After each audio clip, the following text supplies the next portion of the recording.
عبس وتولى أن جاءه الأعمى وما يدريك لعله يزكى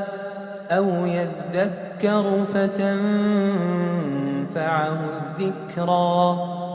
أما من استغنى فأنت له تصدى وما عليك ألا يزكى وأما من جاءك يسعى